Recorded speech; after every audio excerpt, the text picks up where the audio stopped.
Hello and welcome to the Martial Arts Teaching Tactics Podcast. I'm Chris Kent, and I'm joining Chris Bean.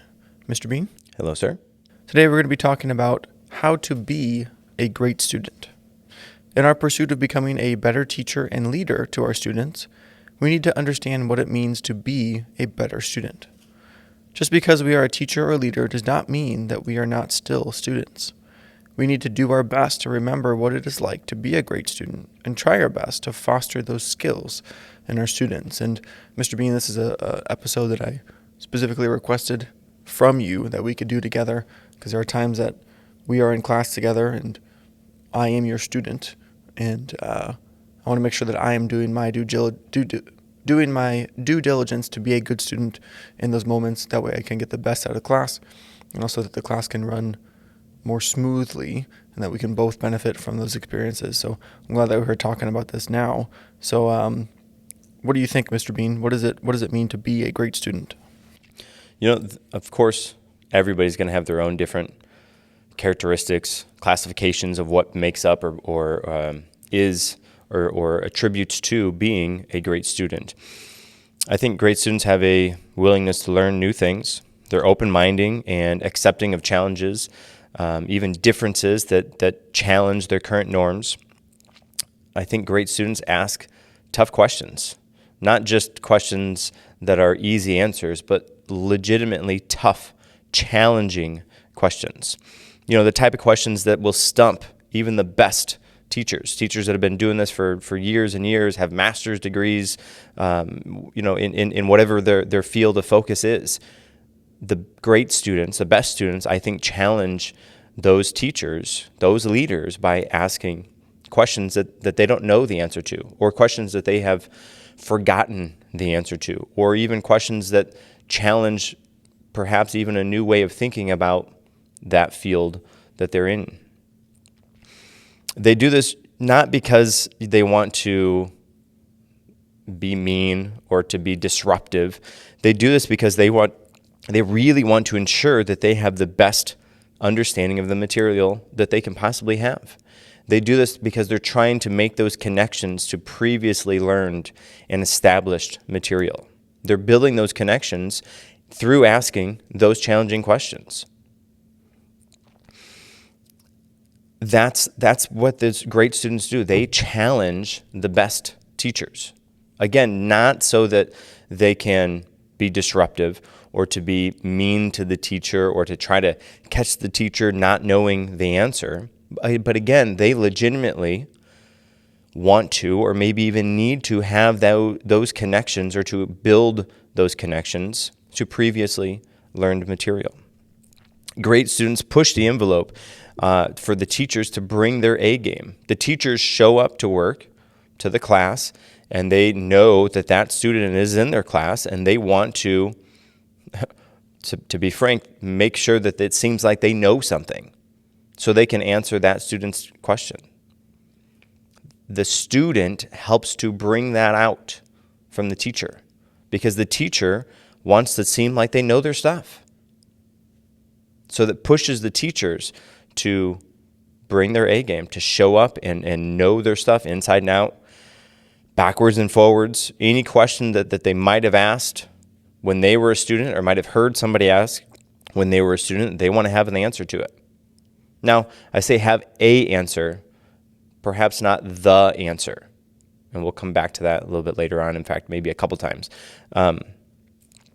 Great students are in class, again, not just to go through the motions, not just there to soak up new information. They want to be there to soak up every piece of information, not just some, not just the new, everything, new and old.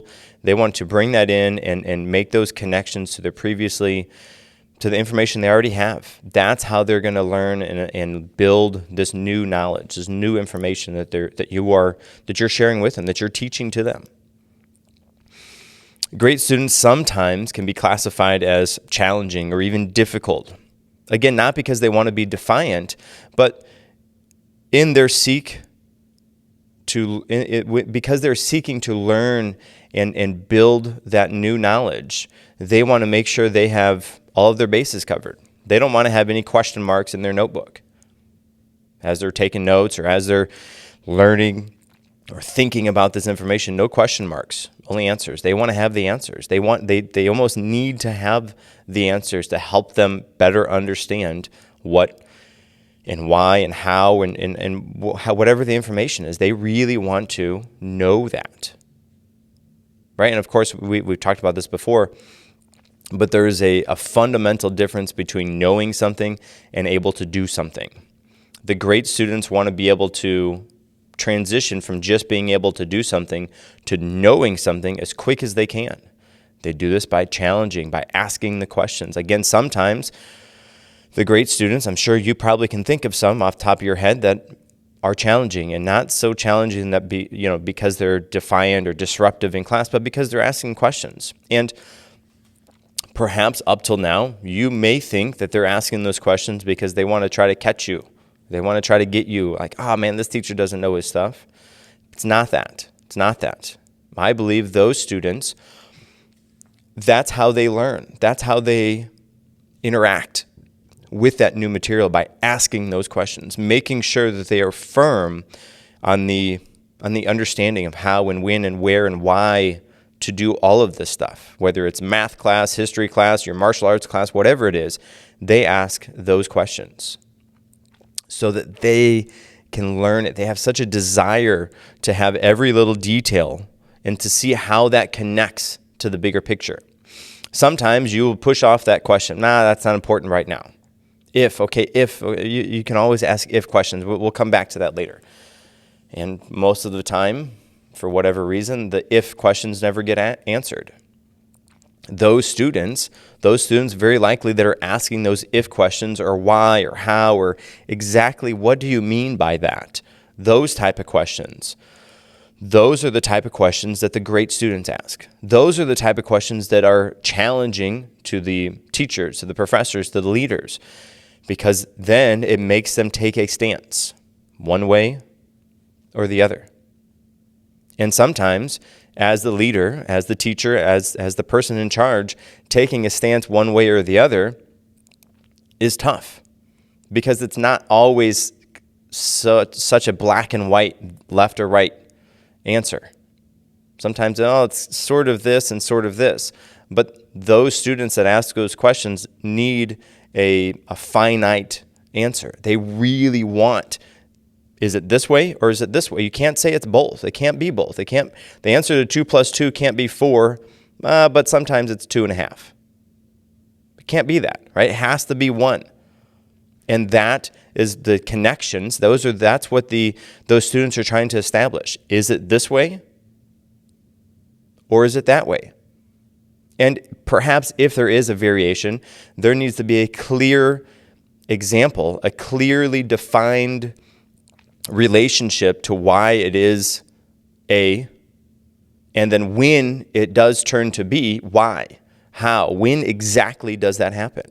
And that's all, again, when you're in the instance that the students are asking you those questions, or that student is asking you those questions, you feel like you're under pressure. You feel like you're being grilled. Okay, why? You're stammering. You're trying to come up with an answer. Stop for a second. Think about it. Realize that person is asking this question because they want to understand. They're trying their best to understand what it is that you're telling them. And by giving them a random, sometimes this, sometimes that type of statement doesn't help. Not only does it not help that student, but the majority of other students in your class, that's not going to help them either. They want to know, just as much as that student that's asking those questions, they want to know exactly, is it A or is it B? And if it is A, almost all the time, but sometimes B, why is it sometimes B? When specifically does that happen? Now, just because your other students aren't asking these tough questions doesn't mean they're not going to benefit from the answer. Just because your other students aren't asking those questions doesn't mean that they don't also have that question. Maybe they just weren't bold enough to ask that question. And you never know, those questions, maybe even the answer to those questions, very well might be the standardized way that you teach or explain or deliver that information in the future because of that question. It challenged your way of thinking. that can give you insight to how to better reach your students. Again, just because, everybody doesn't have their hand up and everybody's asking the same question doesn't mean that they don't actually have that. They might all have the same question, but that one person was brave enough to go out and ask that question, to seemingly challenge you so that they can have a finite answer. Is it A or is it B? I need to know. Meshken, you as you talked about, when we're in class, you sometimes ask me these challenging questions.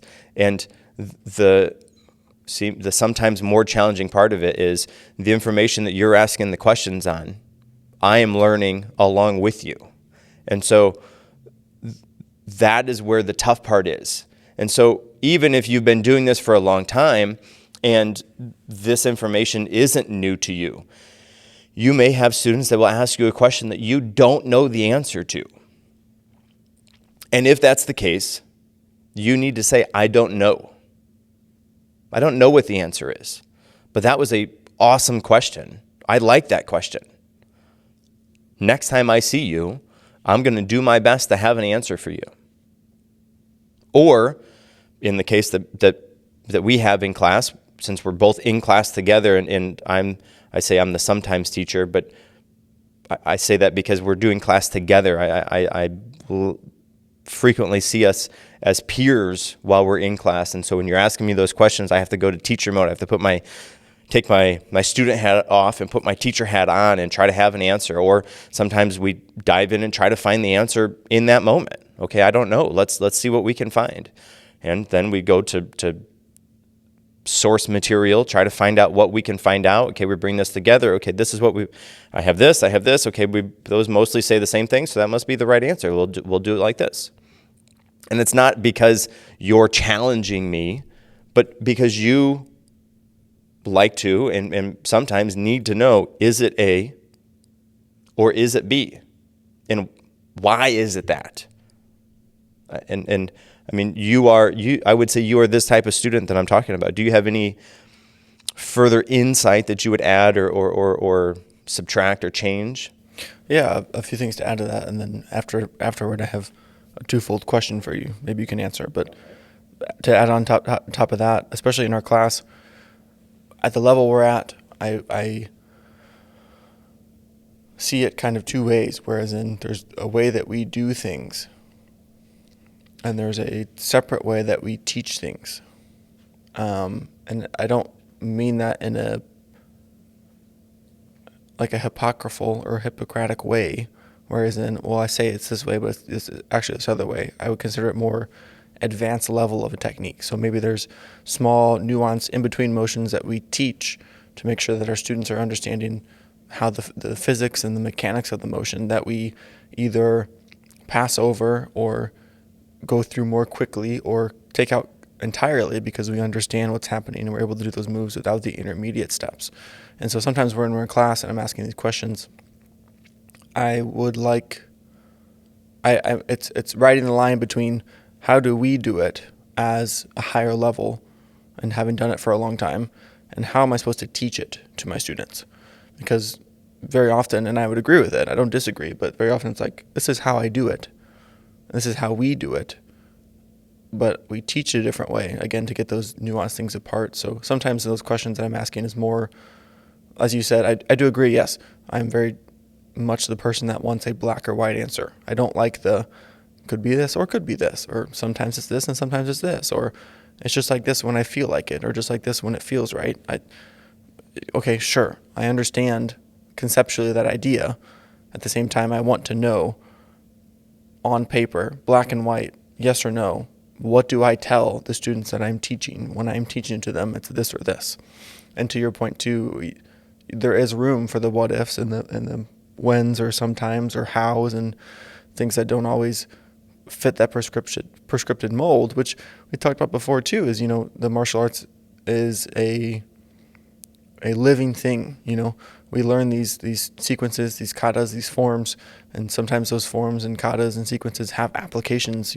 Someone does this type of attack to me, I do this, boom. they're dead, or well, they're not dead, but they're incapacitated, they're taken care of, that threat is eliminated, or I'm safe, I'm away, I'm free, however it is. But of course, we have zero control over the reality of a situation. So, being here in class, this leads to this, leads to this, leads to this. But on the street, this leads to this, which doubles back on this other thing, and then this whole entire different thing is introduced, and it's not exactly the path or the prescribed way that you learned a self-defense sequence or a wrestling or jiu-jitsu move or a ground fighting technique or whatever. It doesn't always go that way. So sometimes it's difficult and it's hard to have to stick to a certain prescribed method, but leave room for those what ifs and those hows and those whys and those maybes. So in these lessons when we're asking questions, I feel like I'm looking for a black and white, here's the prescribed method of what you do. But we talk about it as it really is, where, I want to do this, but this might happen, and there's a what if here, and it could be this sometimes, and it might be this sometimes. So that's one thing that frustrates me often in class. And I sounds terrible, but I'll admit sometimes I do get frustrated in class because I want that black and white answer, and not to your detriment, but you don't have that black and white answer because we are learning something brand new together. It's not like you didn't do your homework and you're not knowledgeable about what you do know. You know your stuff, but the stuff that we're learning together, we are learning together. We're not, it's not a move we've done for the last 20 years that we've been training or whatever it is. So that does tend to be frustrating for me. But I think in the end, we always end up coming to a conclusion and working things through, but then also having answers to the what ifs and the whens and the whys and the maybes because we went through the whole process together. So for us in our class, I think it's a different scenario for us and with our students in our class, which will kind of lead into my first question of my twofold question here. Seeking to be a great student, is there a better way or is there a good way to ask and pose questions not from a position of defiance or not because you don't understand something, but is there do you think, Mr. Bean, is there a good way to pose a question and pose it humbly or pose it purely with the intention of wanting to know more and not even just posing the question, but following up and interacting with that? Because maybe I'll ask a question, you give me an answer that either I really don't understand or I don't agree with, or I have a different view of it. So I guess question number one is there a good way, or do you think there's a better way than others to ask these questions, these tough questions that, are not meant to try to catch your instructor in I don't want to say lie, but not meant to catch your instructor off guard or try to trick them into not knowing the question, but genuinely having these questions and wanting to figure out every nuance of a move or whatnot. Do you think there's a good way, or in your opinion, what is the best way to go about that from a student perspective, talking to a teacher or a leader? I would say tonality. I think would be first and foremost, because you could say a statement or question, whatever it is, in two different tonalities, and it would mean two vastly different things. And so I think you said humbly, and all of those attributes that you gave as you were asking that question. I think if you can have all of those things, if you're humble, if you legitimately are asking because you want to know the answer, I think that tonality, the proper tonality, would come across because you're curious, you want to know. Furthermore, I think that as somebody who is asking those questions, to have the realization or understanding that just because you're asking that question, one, doesn't mean that there is a answer to that question, that you're going to like the answer. Two, that you're going to like the answer to that question. Three, that the answer to that question isn't another question. And sometimes from the teacher side, they want clarity, maybe a clearer picture, or try to understand where you're asking that question from. And so in trying to seek clarity from you, they may ask another question and say, okay, what do you mean by this? Can you explain this differently, or somehow to establish that connection or that question as a clearly defined question. And as such, hopefully we'll have a clearly defined answer, but that isn't always the case. There's questions we don't have answers to. And those are tough. But I was going to say, as the teacher, don't feel upset or frustrated that you have to say, I don't know. But that doesn't necessarily answer your question. I would say to answer your question, number one, coming to it as the question, seeking clarity. You want clarity on what is this? Have the tonality right. And I think having clarity and seeking further clarity, understanding that, the question or the answer to the question may not be what you want or hoped or wished that it could be or would be, but your tonality would be the underlying answer to your question, tonality. Yes, sir. Yeah. Follow up to that, part two of the question here is, as the teacher or the leader, when you're receiving those questions, I guess we can go both ways. If it wasn't framed correctly, how do you respond to that? Whether you know the answer or you don't know the answer, or if it is framed correctly, if it's a what if question, or if it's a question you don't answer to, if you know the answer or not, what is the best way as a teacher, leader, to respond to those questions that you receive?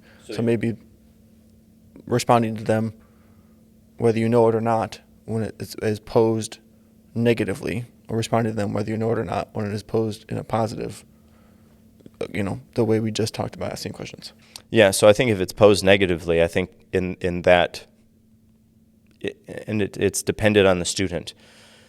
If that student has a track record, so to say, of asking those questions in a condescending tone, maybe you have to meet with them and say, hey, listen, what's going on? Like, why are you asking me? I'm not upset that you're asking me these questions. I like the questions. Good. But the way that you're asking them is perhaps not the best way to go about that. So I would say I would do my best to answer their question, and then have some sort of, not in front of the class because that would make it worse, potentially. But I would have some sort of talk or meeting or interaction with that student, and maybe it's brief. But just say, hey, listen, I love that you're asking these questions. But as you're asking them, what I have noticed or come to realize is you are asking them in a tonality that's not really helpful. And so do you really want to know these questions? Are you trying to catch me off? Like, I just would try to seek better understanding of where they're coming from. And then hopefully that would help to put them on the other side, the better path, sort of say. But I think really to have that interaction with them to try to find out where they're coming from as they're asking those. Do your best to answer the question. You're a teacher, leader, whatever you are, you have to answer the question. Really, that's what you're there for. Because just because they are asking it and being a jerk about it doesn't mean that somebody else isn't also asking that same question in their head and they want to know the answer as well.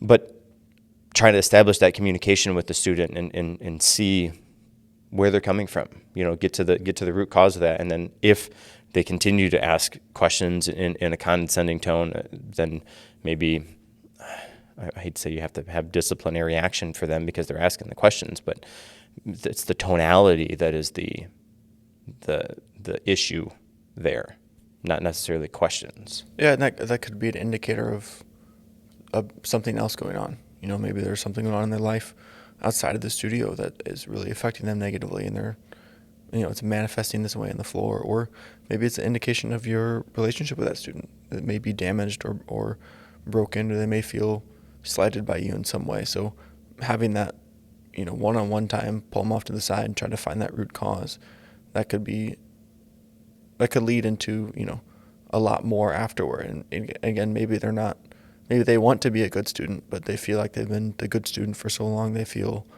like they're better than they're treated, or they feel like they know more, and so they're trying to prove a point, X, Y, or Z, whatever it is. So, or maybe they asked the question in a good tone, and you gave them the answer in a negative tone, and so because of that, just that one interaction, that student flipped the switch, and now they're going to ask things in a negative tone because they're upset with you. But having that interaction, talking to them, again, one-on-one, not in front of the class, because that would, not the time or place for that, not to mention the potential to go very wrong very quickly without, able to turn back and turn it around in front of everybody. Just doing it on a one-on-one would be my recommendation for that. Right. And in that scenario, it's another reason why it's important to make sure that you as the leader and teacher are answering these questions in an appropriate way, because like you said, it could be asked and posed positively, but you responded negatively because you were, threatened or offended or X, Y, or Z by their question.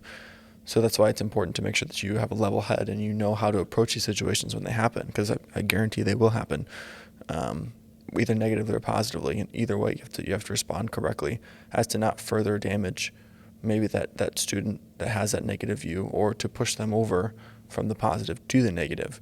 And speaking of positive, I know we talked about the negative question, but if it is posed positively, I think we basically already covered it, but how would you answer those positively framed questions? Yeah, I mean, if I have an answer, I would give them an answer. If not, I would say, you know what, that's a great question. I've never been asked that before. I've never even thought about that before. But now I'm also very curious on what the answer is. So, I can't give the answer today, but I'm going to do my best. By the next time I see you, I'll have a answer for you. I don't know what it's going to be because I don't know yet, but have an answer. And then you got to put in your task list or a reminder or something to go and find out what that answer is, or maybe it'll eat at you enough and you go find it out on your own. But if you say that to somebody, you have to follow up and give them the answer that you promised to give them, even if that answer is, I couldn't find the answer to that. I'm going to keep looking, but I searched all these places and I couldn't find it. And so maybe at that point, if you can't find it, then you say, you know what, maybe why don't you look and I'll look and we'll see what we can find, and then we'll go from there. If it is really a truly stumping question, if a question that nobody knows the answer to, then, and if that's the case, then maybe you ask the class or a couple students or whatever, or your team, and you come up with an answer for that question and use that as the answer until time comes that you need to change that as the answer, and then it'll be a different way. But to have some sort of an answer and maybe a new protocol that is the answer to that question, maybe would be the way to answer your question. So great questions. I like those. I didn't know you were going to ask those either. So good. Great students, of course, are great listeners. After all, they're listening to everything as if there's a test at the end, because there is a test at the end. They're testing on your moves.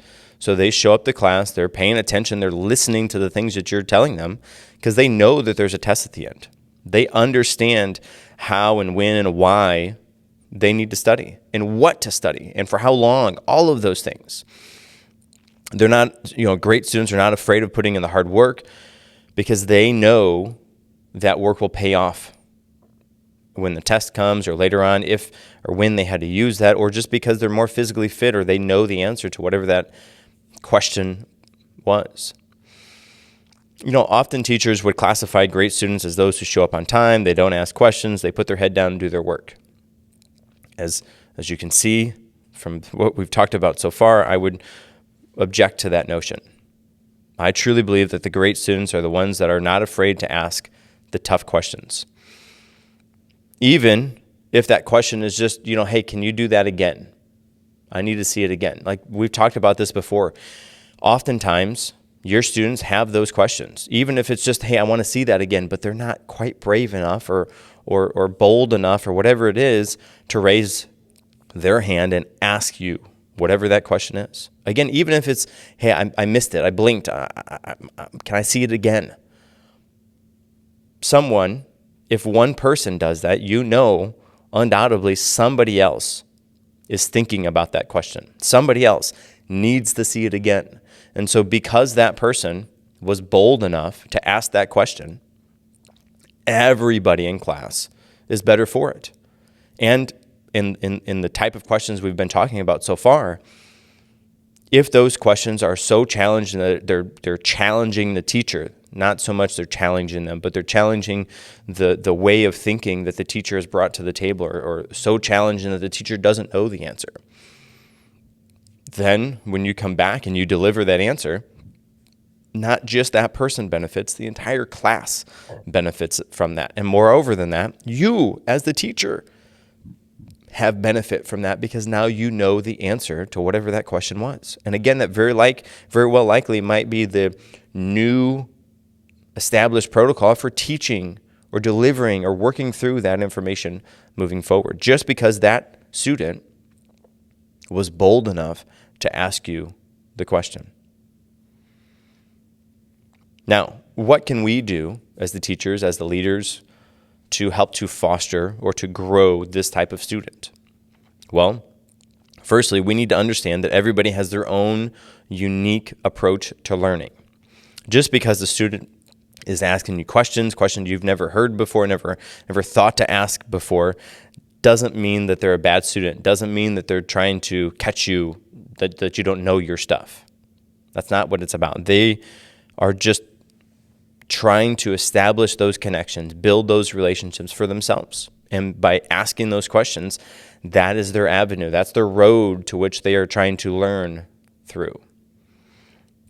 Understand that when you have a student that perhaps would be considered challenging if you'd worked with them in the past, or somebody else has said, man, this kid just keeps asking questions, or this guy, man, I don't know what it is. I explain it, and they have all these questions. I don't know how to answer them. I don't know what to do with this guy.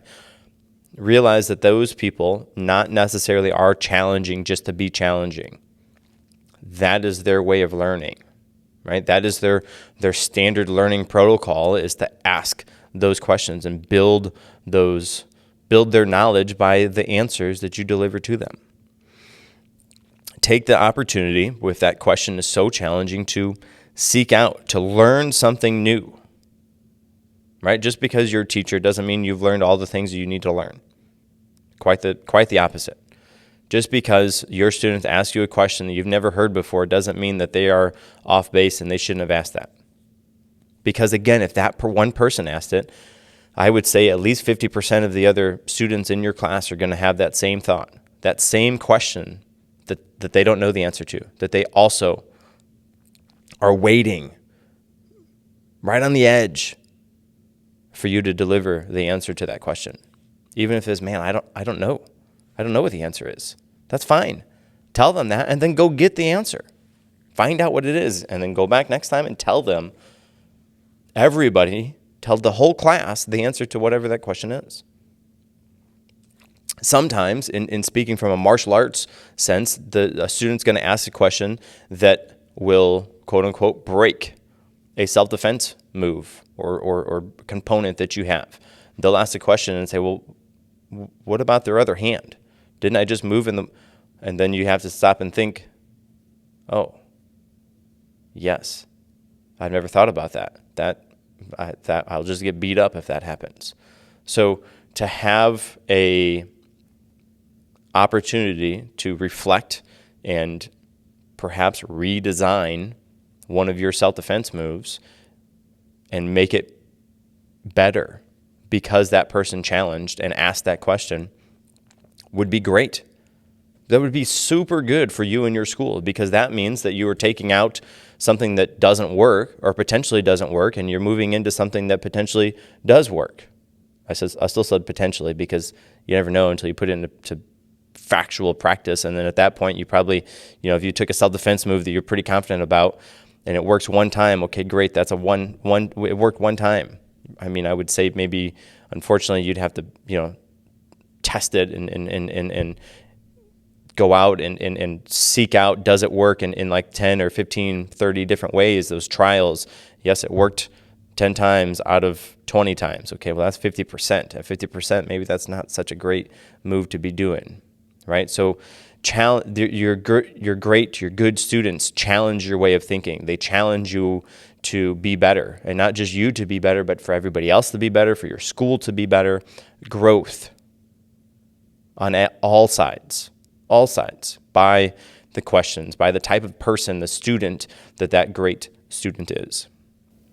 Yeah, I would hope that if you knowingly are teaching and training self-defense that has holes in it, like those holes are there, that X, Y, or Z could happen because of what you're doing, I would hope that you maybe can't sleep at night and be disturbed by the fact that you're teaching, false or fake or not real martial arts to other people, and,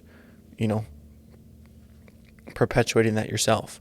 So having these students with the mentality that they want to challenge these things and ask questions and really make sure that what they're doing is as practical and helpful and useful. I think hopefully that's the kind of student that you want, and the kind of studio you want to be in, the kind of community you want to be a part of, where we're not just, hey, shut your mouth, sit down, listen, this is what we're doing.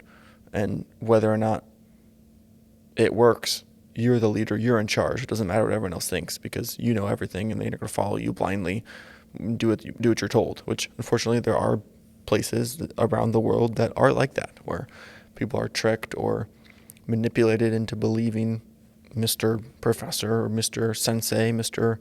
Teacher, because he's the highest belt or she's the highest rank in the system that you're doing. There's no way you can question them because of these things. So I would hope that we as martial artists have the integrity to actually back up the things that we're teaching and actually have faith in what we're teaching, and not just do it because it makes us feel powerful or makes us feel like we're in charge or in control, and also trick or straight up lie to other people about what we're doing because we just want people to think that we are the almighty, knowledgeable, powerful martial artists that we really aren't. And so, having these students that challenge us and push us to be better, as long as we maintain, as teachers, as long as we maintain the humble mindset and really have that student first mentality of wanting to make sure we're providing the best quality teaching, instruction, and character building for our students that we can, these great students are something that we want to help push us and keep us in line, and really expand our knowledge, and really put our money where our mouth is, and know that we are doing something that is practical and useful and can be helpful in situations. So having these students is not only good for us as teachers and for the other students that are in class with those great students, but I think it really has an impact on your entire community and your entire martial arts culture at your studio, and making sure that you are someone who knows what they're doing and backs up what they're doing and knows that it's going to work. X, Y, or Z, if this happens, we already mentioned earlier, might be what you want to do, but something else might happen. But not only do you teach those self-defense moves, but then you back them up with maybe stand-up fighting or ground fighting. So I go for the self-defense move. It doesn't quite work the way I wanted to. We disengage. I'm able to defend myself in a sparring or, a more of a loose type situation, rather than dealing with that one scenario. Or I go for the self-defense scenario, we end up on the ground. Okay, I know how to get a dominant position and protect myself, and then be able to eventually get away in both those scenarios. Again, having something that you actually believe in, actually know will work, rather than just, hey, do this because I told you to, do this because I'm the master and I know best, and do this because I have this belt on, which I gave to myself because I know all the things that I know, blah, blah, blah, whatever. Just have that integrity in yourself as a teacher and martial artist, and not only try to teach that or instill that in your students, but let your students help reinforce that integrity in you and really push you to be that figurehead of your school. So having this mentality and fostering this mentality in our students is beneficial for us as teachers and for us as students. And we can do this by not being judgmental or condescending when our students are asking us these questions, or as a student when we are asking the questions. We can do this by saying truthfully that we do not know the answer to these incredibly tough or thought-provoking questions, but we will do our best to provide the students with an answer the next time we see them. We need to do our best to try to teach each student we have with the same respect and dignity. Do our best to understand where each student is coming from, and try our best to teach them from the best of our ability, even if that means you need to seek out new information to be able to answer the questions that you're being asked by these great students that you are creating. Those students that ask the questions, we've said this a number of times already, often they get labeled challenging or disruptive even type of students. Do your best, if you have students like that, or if you're told a student is that way, to challenge your own mindset, to challenge your way of thinking, into truly believing that student is or at the very least has potential to be a great student. And the reason those students or that person is asking those questions are not because they want to be difficult or challenging or disruptive. It's because that is how they're learning. That is how they filter in the new information and make those connections to previously established material. That's what they're doing. It's not to try to stump you. It's not to get in your head, not to frustrate you. But it's just because that's what they're trying to learn. And that's the best way, that's maybe the only way that they have that they can learn this new information, by asking those questions. Their brain works differently because they want to know, is it this way or is it that way? And when is it this way? And for how long is it this way? And why is it this way? They're asking those questions, again, not to stump you, not to put you on the spot, because that's how they learn.